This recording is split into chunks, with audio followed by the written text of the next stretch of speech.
Okay, this is the first question. The refractive index of the atmosphere find करना है, ठीक है। उन्होंने कंपेयर किया है इज ओनली अफेक्टेड बाई, मतलब एटमॉस्फेयर का रिफ्रैक्टिव इंडेक्स हमारा जो अफेक्ट होगा ओनली बाई टेम्परेचर बोल रहा है, ओनली बाई टेम्परेचर। हमारा रिफ्रैक्टिव इंडेक्स की जब बात करते हैं तो हम टेम्परेचर से कहाँ रिगार्ड करते हैं उसको, not only density.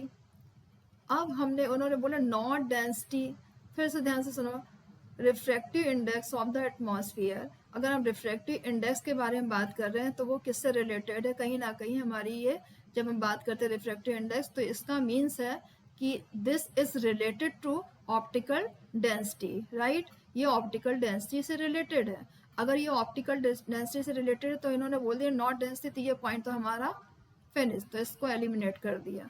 Increase as we go closer to the earth surface, surface यानी हमारा अर्थ है, और अर्थ सरफेस के जैसे हम क्लोज आते हैं तो नेचुरली हम अर्थ सरफेस के जब हम क्लोज आ रहे होंगे तो उस सिचुएशन पे क्या हो रहा होगा, यहाँ पे पॉल्यूशन ज़्यादा इंक्रीज होगा, मतलब डेंसिटी हमारी ऊपर, मतलब अर्थ से जो डिस्टेंस बहुत, मतलब ये ऐसा समझो ये अर्थ है, ये ए डिस्टेंस है फ्रॉम अर्थ, ये that is B distance from earth. तो अगर मैं ए से कंपेयर करूँ और बी से कंपेयर कर रही हूँ और सी यहाँ पर एक क्लोज बिल्कुल अर्थ के पास एटमॉस्फेयर लिया, तो इस जगह पे अगर हम कंपेयर करते हैं तो ए पर कैसा होगा एटमॉस्फेयर, थोड़ा रेयरर। यहाँ पे पहुंचे तो इसके ए के कंपेयर में थोड़ा डेंसर होगा, ये और डेंसर होगा।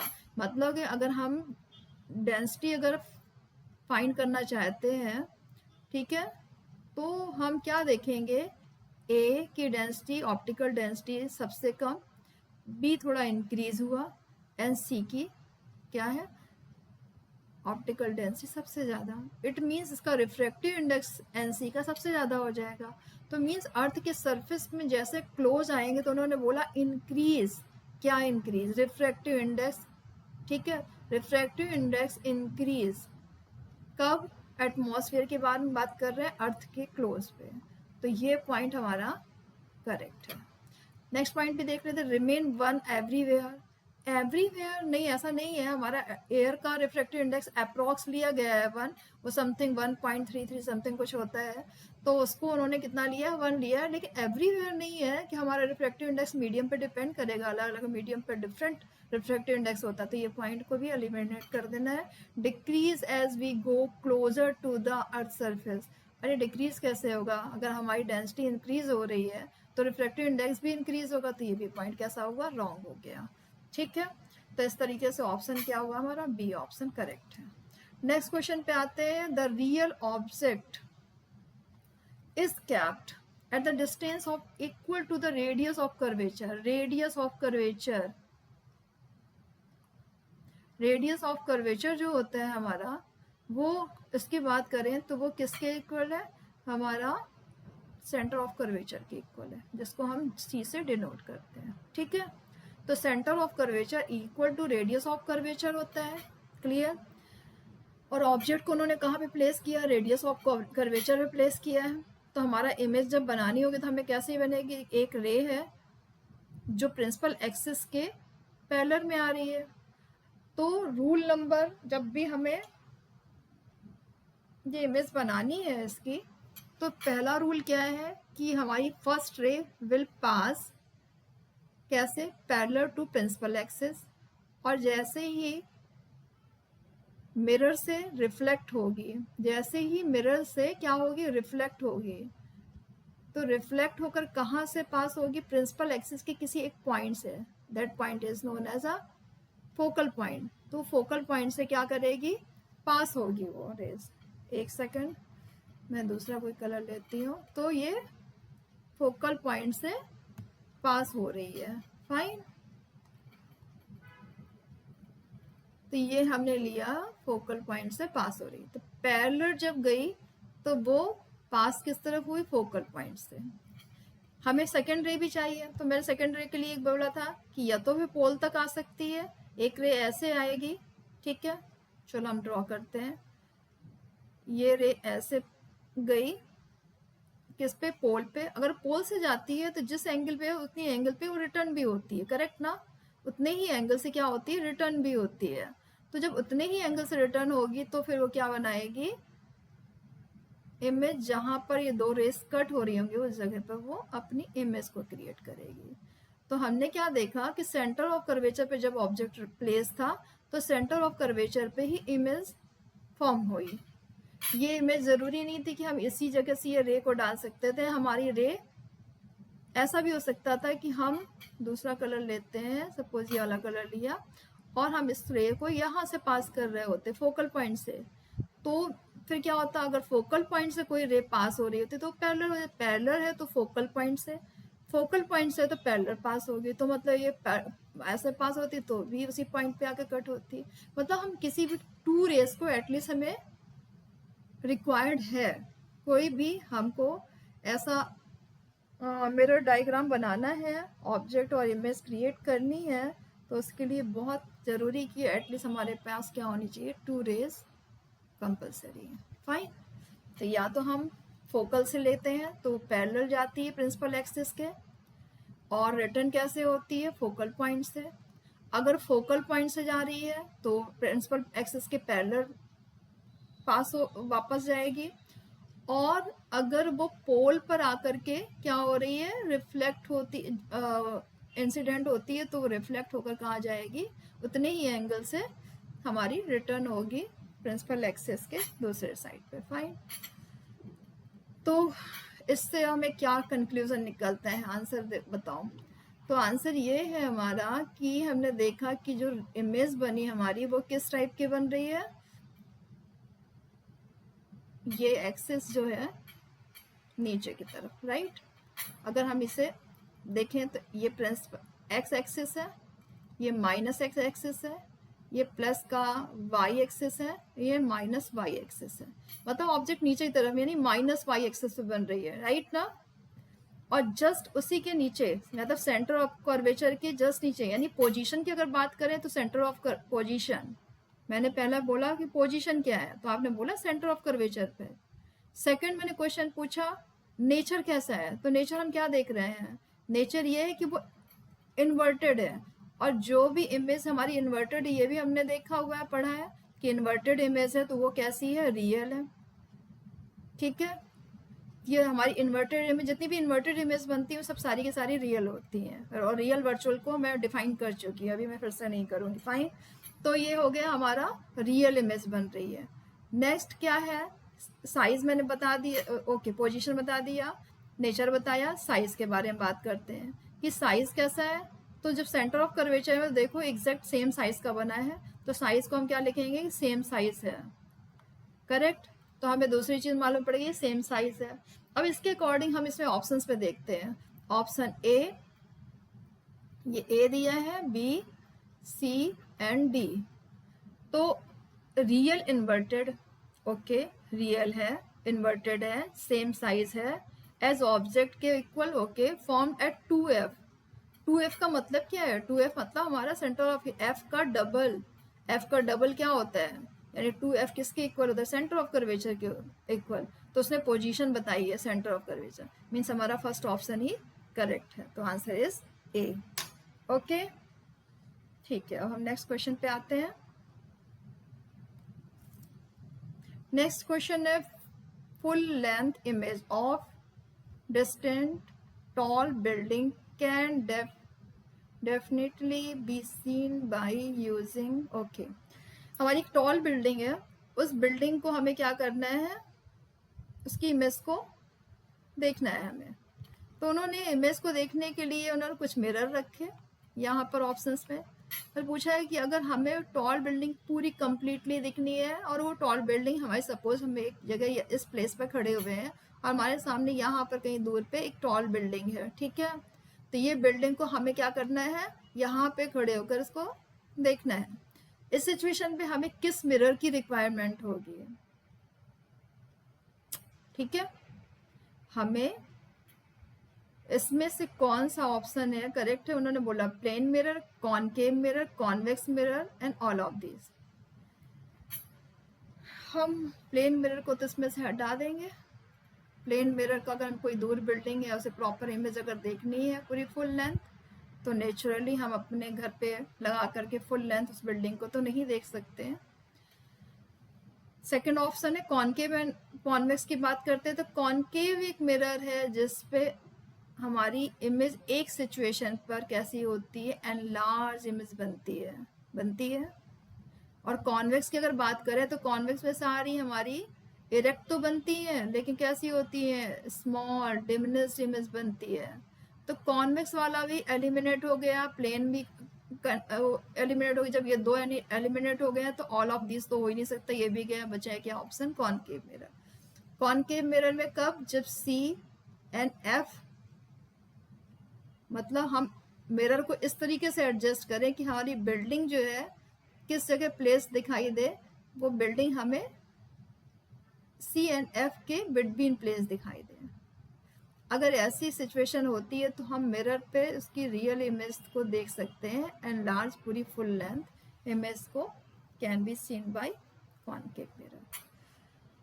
आई थिंक सो ये भी हो गया, done, fine. Next question, a concave mirror produces a real inverted image of an object placed 24 centimetre. सबसे पहले उन्होंने जो कॉनकेव मिरर बोला है तो सबसे पहले हमें ये पिक्चराइज अपने दिमाग में हो जाना चाहिए कि हम मिरर कौन सा यूज कर रहे हैं, क्योंकि जब भी कोई न्यूमेरिकल कर रहे हैं तो हमें ये देखना बहुत ज़रूरी है कि वो मिरर कौन सा है या वो लेंस कौन सा है। ये सारी चीज़ों को ऑब्जर्व करना और उसको पॉइंट वाइज हमें मेंशन कर देना, ठीक है। फिर उन्होंने बोला रियल इन्वर्टेड, हमारी इमेज कैसी है, रियल है। ऑब्वियसली कॉनकेव में ही रियल बनती, कॉन्वेक्स में नहीं बनती। अगर उन्होंने सिर्फ मिरर यूज किया होता, still we can identify this type of mirror because there is mentioned real inverted image. So real inverted image of an object placed 24 centimeter in front of it. 24 centimetre ये length किसकी दी हुई है। A concave mirror produces a real inverted image of an object, ठीक है। वो बोल रहा है produces a real inverted image of an object placed कितने पर है, 24 सेंटीमीटर, ओके। तो इसका मतलब ऑब्जेक्ट को उन्होंने प्लेस किया है 24 सेंटीमीटर पे, ओके। इट मीन्स u की वैल्यू उन्होंने दी है 24। तो गिवन में हमें पहले चीज ऑब्जर्व किया कि कॉनकेव मिरर है, सेकंड थिंग हमने ऑब्जर्व किया कि u की वैल्यू जो दी है 24, और u की वैल्यू हमेशा क्या है, हमने अगर इसको कोऑर्डिनेशन के अकॉर्डिंग देखते हैं, ज्योमेट्री को अगर यूज करते हैं तो हमेशा ऑब्जेक्ट हम किस एक्सिस पे रखते हैं, माइनस एक्स एक्सिस पे। तो u की वैल्यू ऑलवेज भी -24।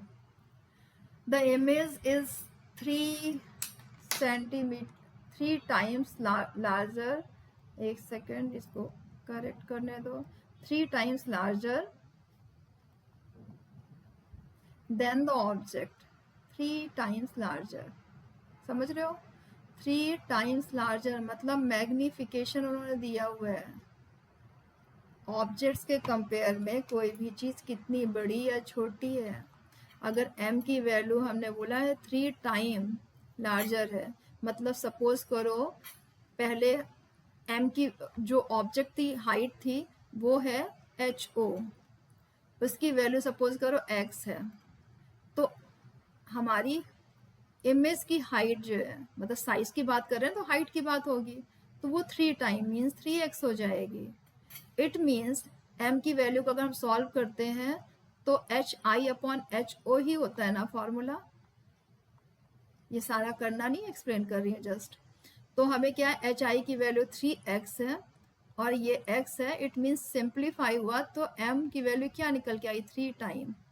तो ये m जो वैल्यू गिवन है वो 3 वैल्यू गिवन है m की है, तो m इक्वल हमारा क्या गिवन है, 3, u इक्वल -24, एंड उन्होंने बोला है larger than the object, what is the image distance v find करना है। अरे तो सिंपल हो गया, हमारा मिरर के फॉर्मूले में अगर बात करते हैं तो मिरर में क्या होता है, -v/u, m माइनस, सॉरी, तो हमने क्या किया, u को शिफ्ट किया इस तरफ, तो ये न्यूमरेटर में गया, m को इस तरफ शिफ्ट किया, तो u, नहीं सॉरी v हमें फाइंड करना है, हम पहले वैल्यू ही पुट कर देते हैं, तो यहाँ पे हमने इसकी वैल्यू 3 पुट किया, v को फाइंड करना है, और u की वैल्यू माइनस में 24 है, ये सिंप्लीफाई हो गया, और हम ये दोनों को क्या कर देंगे, मल्टीप्लाई, तो v की वैल्यू 24 इंटू 3, राइट ना, डिनोमिनेटर शिफ्ट होगा उस तरफ, न्यूमरेटर में जाएगा, 3 4 जा 12, 3 2 जा 6 एंड 7, और हमारी वैल्यू प्लस में 72 आ रही है, answer will be plus 72, is the same answer. Okay, चलो तो हम अब नेक्स्ट क्वेश्चन पे पहुंचते हैं, question number 5th। A car uses a convex mirror। अब यहाँ पर हमारी ओके, इस क्वेश्चन में क्या है, car use a convex mirror, एक कार है, रियर व्यू मिरर हमेशा कौन सा होता है, कॉन्वेक्स मिरर ही रहता है, तो यहाँ पर रियर व्यू मिरर कौन सा लिया है, कॉन्वेक्स मिरर लिया है। इस कार के पीछे, मतलब ये कार के अंदर लगा हुआ है मिरर, और इसके पीछे 5 मीटर डिस्टेंस पर क्या रखी ऑब्जेक्ट रखा हुआ है, वो है ट्रक, तो ये ट्रक रखा हुआ है 5 मीटर की डिस्टेंस पे, but it should be in centimetre not in metre, तो u की वैल्यू हमेशा माइनस में होती है, -5 मीटर गिवन है, you must change in centimetre, तो -5 इंटू 100 मीन्स हमारा कितना हुआ, माइनस में 500 सेंटीमीटर, और हमें वैल्यूज पुट कर देनी डायरेक्टली फॉर्मूला में, तो क्या है formula, 1/f equal 1/v plus 1/u, हमें u को शिफ्ट करना है क्योंकि v की वैल्यू चाहिए, तो 1/v equal 1/f minus 1/u, क्योंकि हमारा u शिफ्ट हुआ है तो माइनस में शिफ्ट हो गया, मतलब प्लस का था तो माइनस में, 1/f की वैल्यू कितनी गिवन है, दैट इज f की वैल्यू 15 सेंटीमीटर, ठीक है। तो हमने यहाँ पर f की गिवन वैल्यू, सारी गिवन वैल्यूज आपको इसमें लिखनी है, मेंशन करनी है, ये सारी चीज़ें, ठीक है, MCQ से पूछिए, इट्स ओके, ज़रूरी नहीं है लिखना, बट अगर क्वेश्चन पूछा है सॉल्व करके दिखाना है, सारी चीज़ों को आप मेंशन करोगे। तो f की वैल्यू क्या गिवन है, 15 सेंटीमीटर, और वैसे भी कोई न्यूमेरिकल कर रहे हो तो सारा जो गिवन है उस पार्ट को पहले मेंशन करता है कि कोई भी चीज़ हमारी लैप्स नहीं होनी चाहिए, और किस तरह की सिली मिस्टेक्स नहीं होती, उससे हेल्प मिलती है। ओके, तो हमारा माइनस का क्या है, 500, यहाँ माइनस का 500 यू की प्लेस पुट करें तो माइनस का 500, ये माइनस दोनों क्या हो गया, प्लस का, तो ये मीन्स 1/500 हो जाएगा। ओके, मैंने डायरेक्टली पुट किया, बट आप अलग स्टेप पे भी कर सकते हो।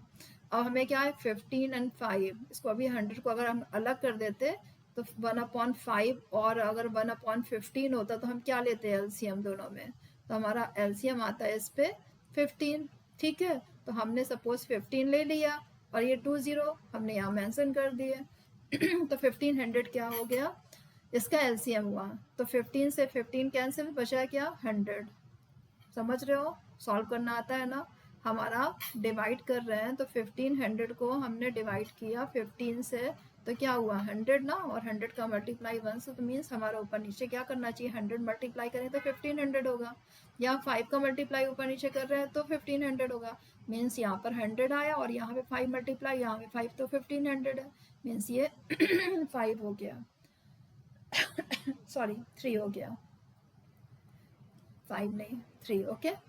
तो फाइनली ये क्या आ रहा है, 1/v equal 103/1500, it means reciprocal of 1/v, v, तो हमारा यहाँ पर क्या हुआ, 1500/103, इसको डिवाइड करो, आई एम यूजिंग कैलकुलेटर, आप अपना डिवाइड करोगे प्रॉपर तरीके से, कुछ गड़बड़ नहीं करना है, और आंसर है 14.56, 14.56, तो 14.56 तो दिया नहीं है, तो हमने क्या किया, इसको 6 को अगर रिप्लेस करेंगे तो ये क्या हो जाएगा, 5 से जब ग्रेटर नंबर होता तो ये शिफ्ट हो जाता ना एक नंबर इस तरह, करेक्ट, तो हमारा ये 14.6, प्लस में भी दिया है, माइनस में भी दिया है 14.6, लेकिन हमारा आंसर किस में आ रहा है, प्लस में आ रहा है, तो बिहाइंड द मिरर। ओके, और कॉन्वेक्स मिरर का हमारा आंसर भी किस में आना चाहिए था, behind the mirror he object बनती ना सारी, प्लस एक्सेस पे इधर ही तो बनती है सारी इमेजेस, जितनी भी बन रही है इस तरफ बन रही हैं इमेजेस हमारी। तो जब इस सिचुएशन पे बन रही है आकर के इमेजेस, तो हमें क्या करना है, समझ में आ गया है कि बिहाइंड द मिरर हमारा करेक्ट पॉजिटिव आंसर आना चाहिए था, पॉजिटिव आया है, और answer will be 14.6 behind the mirror. Next question, the image of an object found by the mirror is real, inverted and is of magnification -1। अच्छा, मैंने m की वैल्यू प्लस माइनस से सारी चीज़ों को बहुत डीपली एक्सप्लेन किया है। आई थिंक सो तुम लोगों को वो क्लियर हो गया है, करेक्ट ना। तो इसमें m की वैल्यू माइनस में दी हुई है, तो जस्ट मैं तुम लोग फिर से रिवीजन पर्पज से मैं एक बार एक्सप्लेन कर रही हूँ, यहाँ पे मुझे एक्सप्लेन करने की जरूरत नहीं है, स्टिल मैं एक बार तुम्हें रिकैप दे देती हूँ। m इक्वल वैल्यू दी है माइनस, मैग्निफिकेशन मतलब m -1 है। m में जो माइनस साइन लिखा हुआ है, ये किस चीज़ को रिप्रेजेंट कर रहा है कि हमारा, क्योंकि m किसी चीज़ की मैग्निफिकेशन बता रहा है, मतलब ऑब्जेक्ट की साइज बता रहा है। ऑब्जेक्ट की साइज जब हम ऑब्जेक्ट को पुट करते हैं तो या तो ऐसे पुट करेंगे, इमेज ऐसी होगी, या तो इमेज ऐसा बन रही है या फिर ऐसी बन रही है ऑब्जेक्ट पुट करने पर। मीन्स हमारी वाई एक्सिस को रिप्रेजेंट कर रहा है हमारे ऑब्जेक्ट की हाइट, करेक्ट है ना। तो अगर माइनस में आई है तो मीन्स हम इसको ऐसा बोल सकते हैं कि ये ऐसी इमेज इन्वर्टेड बन रही है माइनस में। तो जब भी m की वैल्यू माइनस में, तो ये अगर इसको डिकोड करो तो क्या निकल के आएगा कि ये माइनस साइन हमारा बता रहा है कि वो जो भी इमेज है वो कैसी, इन्वर्टेड है। अगर इन्वर्टेड है इट मीन्स क्या है, वो रियल है। और m इक्वल 1 क्या एक्सप्लेन कर रहा है कि अगर उसमें मैंने 3 केसेस बताए थे, if m is greater than 1 तो इमेज कैसी होगी, इमेज का साइज कैसा होगा, larger than object. If m is equal to 1 मतलब object is equal to size, मतलब ऑब्जेक्ट और इमेज की साइज कैसी होगी, इक्वल होगी। If m is less than 1 तो ऑब्जेक्ट की साइज, सॉरी इमेज की साइज जो है ऑब्जेक्ट के कंपेयर में कैसी होगी, लेस होगी या डिमिनिश्ड होगी। फाइन, तो ये 1 इक्वल टू 1 है, मीन्स तुम्हें कहाँ से क्या चीज डिकोड हो रही है कि ऑब्जेक्ट की साइज इमेज की साइज सेम है। और ये मैंने कितनी बार एक्सप्लेन किया है कि जब ऑब्जेक्ट और इमेज सेम साइज का है इट मीन्स कहाँ पर वो प्लेस्ड है, एक ही सिचुएशन है, व्हेन ऑब्जेक्ट इज प्लेस्ड कहाँ, at centre of curvature, correct ना। तो जब सेंटर ऑफ कर्वेचर पर ऑब्जेक्ट प्लेस होता है तब भी हमारी इमेज कैसी बनती है, सेम साइज की बनती है। तो यहाँ पे न्यूमेरिकली अगर हम नहीं भी करना चाहते तो भी हम बता सकते हैं फर्स्ट क्वेश्चन का आंसर। इसमें मैंने अभी पूरा क्वेश्चन पढ़ा ही नहीं, जस्ट इसको डिकोड कर रही थी, उसी से मैंने देखा where is the object placed. अरे भाई, जब सेम साइज का m से समझ में आया कि सेम साइज है, हम इसको थ्योरेटिकल भी एक्सप्लेन कर सकते हैं और न्यूमेरिकल भी सॉल्व करना है तो you can solve it. Okay, तो हमने बोला कि सेम साइज है, और यहाँ पे बोलोगे कि एज m इक्वल टू 1 है, ठीक है 1 है, और m जो है माइनस साइन रिप्रेजेंट कर रहा है इन्वर्टेड एंड रियल इमेज को, तो it means centre of curvature पर है, और सेंटर ऑफ कर्वेचर पर इन्वर्टेड इमेज बनती है, ये तो पता ही है हमको। तो हमने पहली आंसर दे दिया कि it is on C. Find the position of the image. Okay, image की पोजीशन फाइंड करनी है, ठीक है, मतलब उन्होंने v की वैल्यू पूछी है, क्या u गिवन है। if the image is at the distance of the 30 centimeter in front of the mirror, find the position of the image if the object is now moved 20 centimeter। ओ question को ध्यान दिया, यहाँ पे उन्होंने already 30 centimetre में बोला था कि if the image is at the 30 centimetre, तो ये चीज जो फर्स्ट क्वेश्चन का हमने आंसर निकाला तो वो हमने फाइंड किया कि ऑब्जेक्ट जो है सेंटर ऑफ कर्वेचर पर है और इमेज भी सेंटर ऑफ कर्वेचर पर ही है, और यहाँ पर हमारा मिरर रखा हुआ है। तो इससे हमें समझ में क्या आया कि v की वैल्यू मतलब ऑब्जेक्ट कितनी डिस्टेंस पर है, 30 मीटर की, क्योंकि उन्होंने इमेज की डिस्टेंस दे दी 30 सेंटीमीटर, तो हमने तो बता दिया ना कि इमेज सेंटर ऑफ कर्वेचर पे है, वहीं पर तो ऑब्जेक्ट भी रखा हुआ है, इट मीन्स ये भी 30 सेंटीमीटर पर है। तो हमें v की वैल्यू और u की वैल्यू दोनों वैल्यू मालूम है कि 30 30 है, करेक्ट है ना।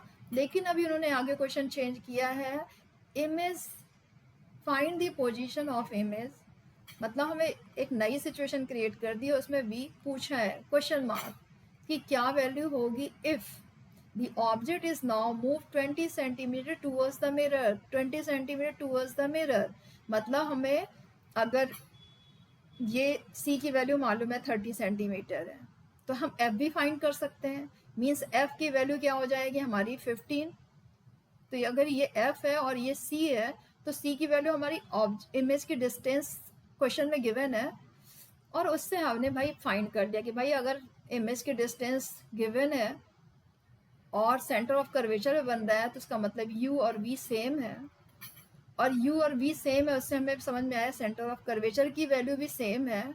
तो यहाँ पर सेंटर ऑफ कर्वेचर, u की वैल्यू, v की वैल्यू सब क्या है 30। ओके, f की वैल्यू फिर क्या हो जाएगी, f की वैल्यू ऑब्वियस सी बात है c/2, तो इसका मतलब 30/2 15 हो जाएगी। तो ये मीन्स f की वैल्यू कितनी है 15 सेंटीमीटर, करेक्ट ना। हमें f की वैल्यू इसमें गिवन नहीं है, हमें समझ में आ रही है ना कैसे इसमें f की वैल्यू निकालनी है। लेकिन move 20 centimetre towards the mirror, तो मतलब हमारी ऑब्जेक्ट ये 30 और 20 यहाँ से किया, तो इस मीन्स क्या हो गई कि 15 तक, तो यहाँ तक हमने मिरर को सॉरी ऑब्जेक्ट को लेकर आए। तो ये सपोज करो ये हमारा ऑब्जेक्ट था जो इस प्लेस पर रखा हुआ था, इसको यहाँ तक प्लेस किया, तो कहाँ तक प्लेस किया मतलब 15 सेंटीमीटर, लेकिन 15 सेंटीमीटर तक नहीं, हमें और 5 सेंटीमीटर आगे ले जाना, क्योंकि उन्होंने बोला था 20 सेंटीमीटर तक आगे लेकर आओ। 20 सेंटीमीटर, इसका मतलब f के आगे आ चुका है वो ऑब्जेक्ट। इट मीन्स हमारा ऑब्जेक्ट जो पहले c पर प्लेस था, now it is place between f and p, समझ रहे हो ना, f एंड p के बीच में है यहाँ पर अप्रॉक्स, ठीक है, कोई स्केल से मैं मेजरमेंट करके नहीं बोल रही हूँ, बट ये आइडिया लग गया कि 15 जब हमारी इसकी वैल्यू f की वैल्यू 15 दी हुई है और ऑब्जेक्ट हमारा 20 सेंटीमीटर अपनी प्लेस से आगे आ गया, यानी 15 से भी आगे यहाँ कहीं आ गया है, तो between f and p object आ चुका है।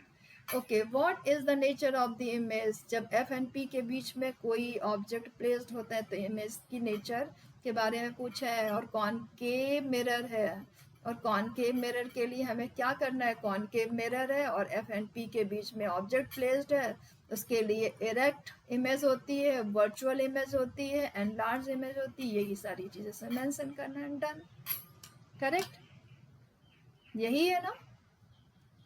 सारी चीज़ें रिकॉल हो रही कि नहीं हो रही है। चलो, तो हम लोग के 6 क्वेश्चंस हो गए, डन। नेक्स्ट क्वेश्चन,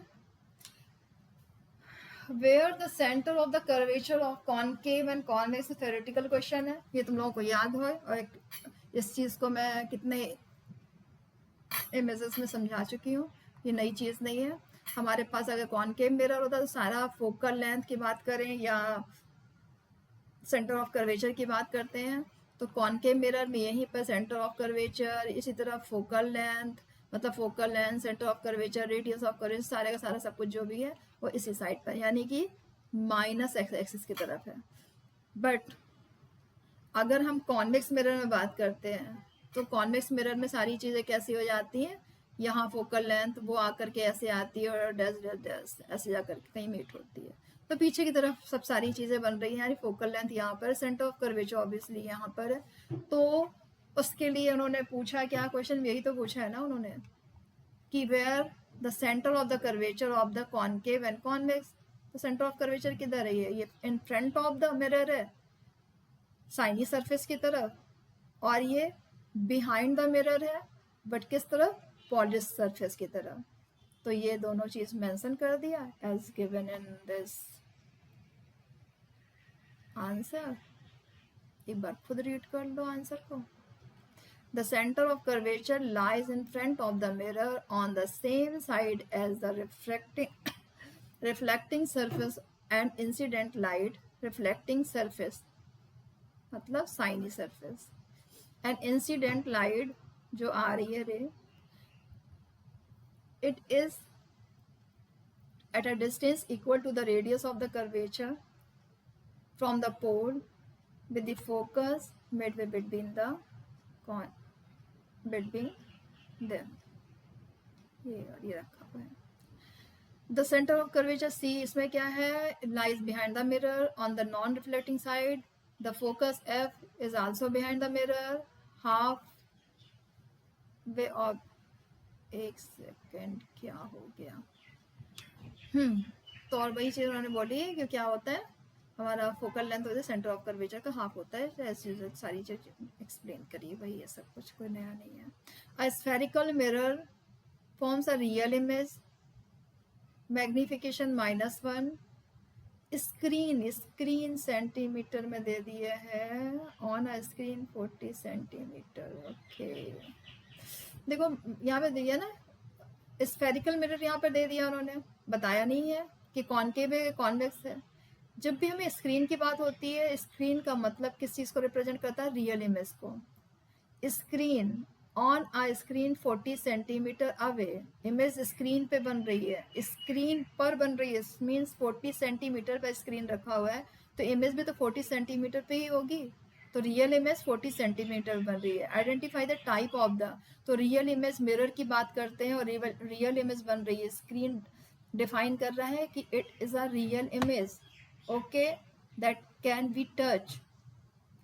तो हमारी पहली चीज समझ में आया कि मिरर कैसा है, कॉनकेव मिरर है। हमेशा ध्यान रखना बेटा, जब भी स्क्रीन वर्ड हमें दिखाई दे रहे हैं तो इट मीन्स वो रियल इमेज है, फाइन। तो वो स्क्रीन जहां पर रखी है, और सपोज ये स्क्रीन है और इसी के ऊपर आकर के हमारी इमेज बन गई है, तो अगर वो मिरर से, ठीक है, 40 सेंटीमीटर की डिस्टेंस पे बन रही है स्क्रीन जो रखा हुआ है, तो हम उस दोनों की डिस्टेंस भी तो 40 ही रहेगी ना, करेक्ट है ना, मतलब इमेज भी 40 सेंटीमीटर पे रहेगा। इसमें कोई डाउट तो नहीं आ रहा ना, आई थिंक सो नहीं आ रहा होगा। Okay, identify the mirror type, तो हमने बोला कॉनकेव मिरर। ऑब्जेक्ट पोजीशन पूछा है, ऑब्जेक्ट पोजीशन, ओके, तो ऑब्जेक्ट की पोजीशन हम देखो बिल्कुल वैसे डिफाइन करेंगे, आप कोई नई चीज दी नहीं है। एम की वैल्यू माइनस में अगेन दे दी, जो चीज मैंने पहले एक्सप्लेन की थी सेम थिंग दिया है। माइनस रिप्रेजेंट कर रहा है रियल इमेज को, रियल इमेज मतलब माइनस से क्या मालूम पड़ा कि इन्वर्टेड है, इन्वर्टेड मीन्स क्या है, रियल है, ओके। और m की वैल्यू 1 क्या डिफाइन कर रही है कि m, if m equal to 1 है तो वो क्या है, mirror is position on centre of curvature. Focal length पूछा हुआ है, अरे यार कुछ भी तो नहीं है कि सेंटर ऑफ कर्वेचर भी दिया हुआ है, तो सेंटर ऑफ कर्वेचर से हम क्या फाइंड कर सकते हैं, focal length. Centre of curvature कितना गिवन है, स्क्रीन से 40 सेंटीमीटर, आइडेंटिफाई द, ओके। समझ में आ रहा है क्वेश्चन हमारा, ये है कॉनकेव मिरर, यहाँ पर कहीं पर ऑब्जेक्ट रखा हुआ है, सपोज करो ये रखा हुआ है, m की वैल्यू इक्वल 1 आई है, इसका मतलब इसका साइज जो है m का और ऑब्जेक्ट का साइज, मतलब जब भी m इक्वल 1 है इट मीन्स ऑब्जेक्ट का साइज इक्वल टू इमेज का साइज है। तो ऑब्जेक्ट का साइज और इमेज का साइज किस कंडीशन पे इक्वल होता है, when it is placed on centre of curvature. जिसका मतलब इमेज हमारी यहीं पे फॉर्म हुई है। स्क्रीन उन्होंने कहाँ बोला है, स्क्रीन 40 सेंटीमीटर, इसका मतलब कहीं ना कहीं स्क्रीन यहीं पे बनी हुई है, कोई डाउट, हमारी स्क्रीन जो है यहीं पे बनी हुई है, इसी के ऊपर इमेज हमारी फॉर्म हो रही है। तो हमें स्क्रीन की डिस्टेंस से मालूम पड़ा कि इमेज है वो 40 सेंटीमीटर की डिस्टेंस पर है, मतलब यू जो सॉरी वी जो दिया हुआ है वो 40 दिया हुआ है, इट मीन्स यू भी कितना है, 40 है। कुछ डाउट, ओके। अब हमारा इससे क्या मालूम पड़ गया कि सेंटर ऑफ कर्वेचर की भी डिस्टेंस कितनी है, सी इक्वल भी 40 है। अगर सी 40 है तो एफ कितना है, 20 है, फाइन। तो हमें आंसर मालूम पड़ गया कि पोजीशन सेंटर ऑफ कर्वेचर है। Identify the type of concave है, focal length 20. Clear? Easy? Yes, easy easy. Okay, अब हम जाते हैं नेक्स्ट क्वेश्चन पे. Refractive index. रिफ्रैक्टिव इंडेक्स में क्या दिया हुआ है? Refractive index 3 into sorry the speed of light vacuum में दी हुई है. कितनी दी हुई है? 3 इंटू 10⁻8 मीटर पर सेकेंड दी हुई है. ठीक है, तो जब लाइट हमारी वैक्यूम में ट्रेवल करती है तो वो कितनी रहती है? 3 इंटू 10⁻8 मीटर पर सेकेंड. ओके, फिर इसके बाद उन्होंने बोला refractive index of the glass का रिफ्रैक्टिव इंडेक्स उन्होंने दिया हुआ है, एन जी गिवन है 1.5 है. फिर speed of the light in glass पूछा है, तो हमारा लाइट पूछा स्पीड ऑफ लाइट, तो हमारा ये तो मालूम है कि एन जी अगर हम देखते हैं तो यहाँ स्पीड ऑफ वैक्यूम में दिया, मतलब एयर में दी हुई है कि कितनी स्पीड है. ओके, तो हमने क्या कर दिया, यहाँ पर लिखा विद रिस्पेक्ट टू एयर में हो रही बात, क्योंकि यहाँ तो इन्होंने speed of light in vacuum जब बोला है तो उसी के रिस्पेक्ट में तो ये सारी बातें हो रही हैं, राइट. तो हमने क्या लिखा है यहाँ पर N G upon N A. अगर ऐसा लिखेंगे तो हम वेलोसिटी अगर देखें तो वेलोसिटी क्या हुई? रेसिप्रोकल होती, तो वी जी और यहाँ पर वी ए. करेक्ट ना? और एन जी कितना दिया हुआ है? एन जी हमारा दिया हुआ है कितना? 1.5. रिफ्रैक्टिव इंडेक्स एंड ए 1 होता है अप्रॉक्स में, तो हम हमेशा रिफ्रैक्टिव इंडेक्स एयर में, या हम जो बात कर रहे हैं एयर में, हम 1 लिख सकते हैं. V A velocity 3 into 10⁸ given है, और वी जी फाइंड करना है. इट मीन्स हमें क्या करना है, इसमें इसको शिफ्ट करो इधर, इसको शिफ्ट करो इधर, और फाइंड कर low value. We ji equal क्या हो जाएगा? 3 इंटू 10⁸ अपॉन 1.5, पॉइंट को हटाया, 0 कर दो. 15 टू जा 30, तो 2 इंटू 10⁸ मीटर पर सेकेंड ग्लास का क्या होगा? स्पीड हो जाएगा. यानी पहले कितना था? 2 इंटू 10⁸, और उसकी स्पीड ग्लास में ऑब्वियसली क्या हो जानी चाहिए थी? डिक्रीज, क्योंकि रिफ्रैक्टिव इंडेक्स वहाँ पे ज़्यादा होगा ग्लास में, तो वहाँ पे स्पीड क्या होनी चाहिए? डिक्रीज होनी चाहिए, तो डिक्रीज हो गई है. ओके, नेक्स्ट क्वेश्चन में the refractive index of water. ये क्वेश्चन को मैंने कई बार कराया है, तो यहाँ पर ये देखो लिखा है रिफ्रैक्टिव इंडेक्स ऑफ वाटर. ये वाटर का दिया हुआ है, ग्लास का दिया है. Refractive find the refractive index glass with respect to water. Refractive index of glass with respect to water, तो ग्लास का पहले मतलब किसके रिस्पेक्ट? वाटर के रिस्पेक्ट में पूछा, तो एन डब्ल्यू नीचे होगा. और किसका पूछा है? एन जी का पूछा है, ऊपर हुआ. दोनों वैल्यूज पुट कर दी, तो कितनी है? जी की वैल्यू 3/2 है, और ये कितना है? 4/3 है. तो हमारा ये सॉल्व कर दो. 3/2 मतलब क्या हुआ? 3/2 और 4/3. 3 ऊपर गया, ये वाला 3 ऊपर शिफ्ट हुआ, and 4 into 2 means 9/8 is the answer. Done. चलो, अब हम आते हैं नेक्स्ट क्वेश्चन पे.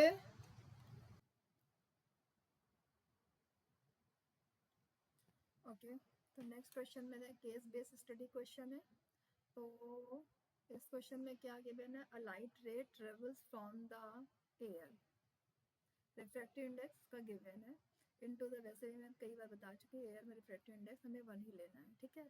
इनटू द ग्लास प्रिज्म, और हमारी रे पास हो रही है एयर से ग्लास प्रिज्म में. फाइन, उसका रिफ्रैक्टिव इंडेक्स यानी प्रिज्म का जो रिफ्रैक्टिव इंडेक्स दिया हुआ है ग्लास प्रिज्म में, उसका 1.5 गिवन है. Okay fine.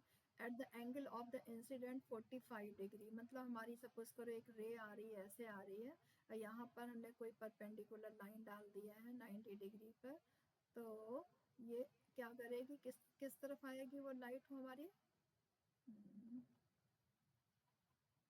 एक सेकेंड रुक जाना. ये हमारी सपोज करो लाइट जा रही है, और ये हमने 90 डिग्री का लाइन इस पे ड्रॉ कर दिया है, ठीक है. फिर ये जब अंदर जाती है तो इसका प्रिज्म है, ग्लास है, एयर के कंपेयर में डेंसिटी इसकी ज़्यादा होगी, optical density means refractive index ज़्यादा है, रिफ्रैक्टिव इंडेक्स ज़्यादा मतलब एंगल क्या होगा, नॉर्मल की तरफ बेंड होगा। तो ये बेंड हुआ, अगर यहाँ पर डिग्री कितना दिया हुआ है 45 इंसिडेंट, तो ये अगर 45 दिया है तो इससे तो कम ही होगी इसकी, करेक्ट है ना।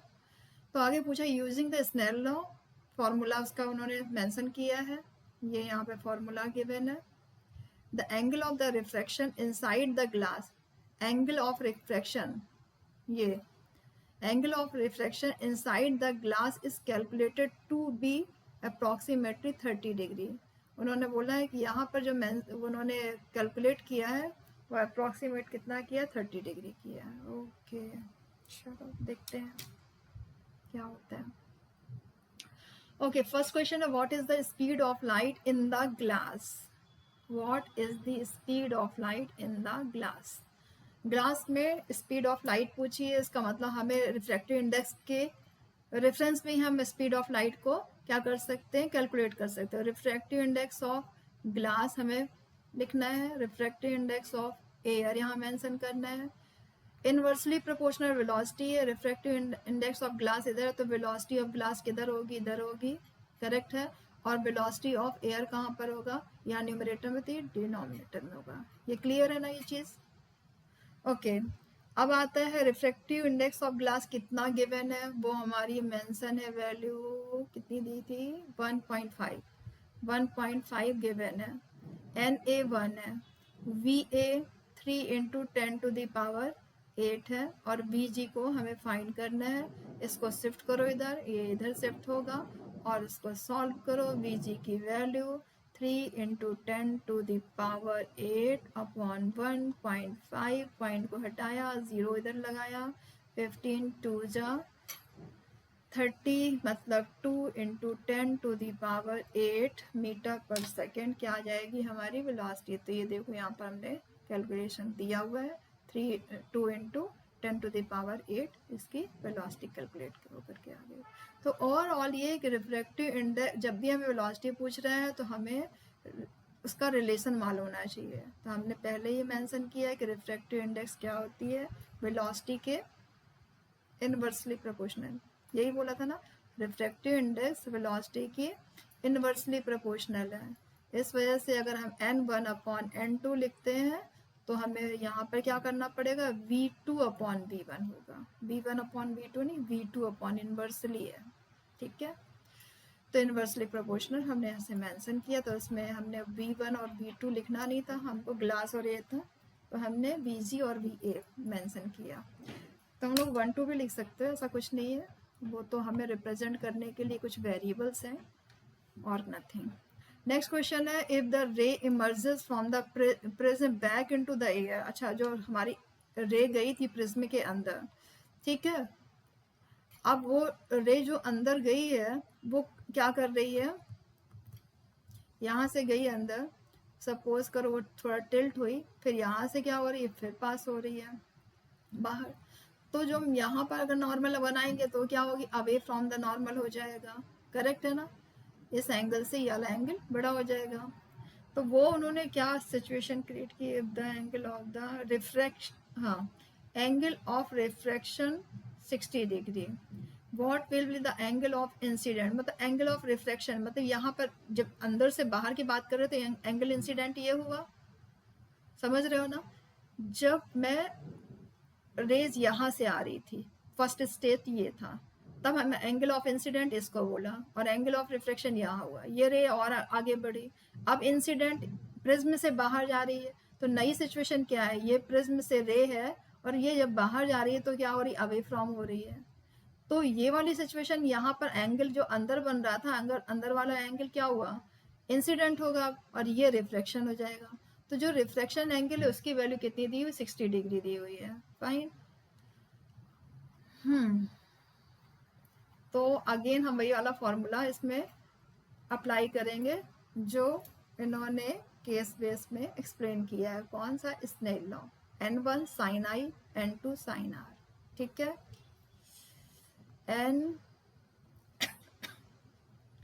n1 sin i n2 sin r, n1 कितना दिया हुआ है, मतलब n1 का मतलब क्या हुआ, ग्लास के अंदर की बात हो रही, तो 1.5 साइन आई फाइंड करना है। n2 मतलब एयर पे जा रहा है, मीन्स 1 है उसकी वैल्यू। साइन आर 60 दिया है, एंगल ऑफ रिफ्रैक्शन। तो एंगल ऑफ रिफ्रैक्शन, ये मैथ का भी तुम लोगों ने अगर ट्रिग्नोमेट्री नहीं जिस बच्चे ने पढ़ा तो उसको क्लियर नहीं होगी। ट्रिग्नोमेट्री इसके लिए आना जरूरी है। ये साइन जो है हमारे ट्रिग्नोमेट्री रेशियो है, ठीक है। तो यहाँ एंगल को रिप्रेजेंट करता है, ये साइन थीटा होता है। तो यहाँ पर हम साइन थीटा की जगह पे साइन जो आई लिखा है, तो ये आई एंड ये साइन आर लिख रहे हैं। तो ये हमारी किसको रिप्रेजेंट कर रहे हैं एंगल को रिप्रेजेंट कर रहे हैं। तो मीन्स यहाँ पर एंगल कितना दिया हुआ था, 60 दिया है, रिफ्रैक्शन एंगल जो दिया था 60 दिया, तो हमने लिखा साइन 60। ओके, और हमारी जो साइन के वैल्यू होते हैं तो हमें ये याद होना चाहिए, ये एटलीस्ट यहाँ इस रेफरेंस पे तो याद ही कर लो कि साइन 30 डिग्री की अगर वैल्यू पूछी उन्होंने तो ये 1/2 होती है। अगेन अगर उन्होंने साइन 45 बोला है तो इसका 1/√2 वैल्यू है। इफ साइन 60 डिग्री है तो ये √3/2 है। इफ साइन 90 लिखा हुआ है तो वैल्यू इसकी 1 है, और इफ साइन 0 डिग्री लिखा हुआ है तो इसकी वैल्यू 0 ही है। तो ये तुम लोगों को याद होना चाहिए, इसमें तो कोई डाउट नहीं रहना चाहिए, ठीक है। सारी वैल्यूज को लर्न कर लो ये, क्योंकि इन्हीं वैल्यूज के बेस, और इसके अलावा कोई वैल्यू दी उन्होंने, सपोज उन्होंने लिख दिया 22.5 डिग्री, तो उसकी वैल्यू मेंशन करेंगे। जैसे इस क्वेश्चन में देखो क्या लिखा है, आंसर कुछ समथिंग आ रहा है 35.3 डिग्री, तो उसकी वैल्यू मतलब इसको हम किस तरीके से समझ में आते ही नहीं हम इसका क्या आंसर है। तो जो ऐसी मैथ में जो तुम लोगों के सिलेबस पे नहीं है वो वैल्यूज तुम्हारे क्वेश्चन पे मेंशन करके देंगे। So don't worry about this value, okay fine. चलो, लेकिन हाँ बेसिक याद होना चाहिए, कौन कौन सी value, sine 0, sine 30, sine 45, sine 60, sine 90, ये बेसिक वैल्यूज वो हमें लर्न होनी चाहिए। चलो इसको सॉल्व करते हैं। तो साइन आई जो लिखा है इसकी वैल्यू फाइंड करनी है, 1.5 को इधर शिफ्ट करेंगे, तो हमने साइन आई इक्वल लिखा, ये 1 का मल्टीप्लाई तो साइन 60 हो जाएगा। और साइन 60 की वैल्यू क्या होती है मैंने अभी बताई थी, √3/2 होती है, हमने लिखा। और ये 1.5 यहाँ न्यूमरेटर में है तो ये किधर शिफ्ट होगा, डिनोमिनेटर में शिफ्ट होगा, राइट ना। तो 1.5 इधर आया, ओके। पॉइंट को अगर रिमूव करना तो हम क्या कर सकते हैं, यहाँ पे 10 से मल्टीप्लाई, एक 0 कर देंगे इधर। फिर हमने 2 से सिंप्लीफाई किया तो 2 5 जा 10, इसे सिंप्लीफाई किया 5 3 जा 15, मतलब √3/3 आया, ठीक है। इसके equal sine I equal, but हमारा यहाँ पे क्या दिया है, √3/3 नहीं दिया ना। तो इसको हम क्या करें, कुछ मॉडिफाई करना पड़ेगा। तो हमने क्या किया, साइन √3 को तो हम, सॉरी अरे क्या हो रहा है, साइन आई इक्वल √3 है, ओके। क्या हम 3 को √3 मल्टीप्लाई √3 कह सकते हैं, √3 मल्टीप्लाई √3 मतलब क्या हुआ, √9, और √9 की वैल्यू क्या होती है 3, मतलब this is equal to this है। ये क्लास 9th में भी नंबर ऑफ टाइम्स तुम लोगों ने पढ़ा होगा मैथ में, ठीक है, ये नई चीज़ नहीं बता रही हूँ मैं।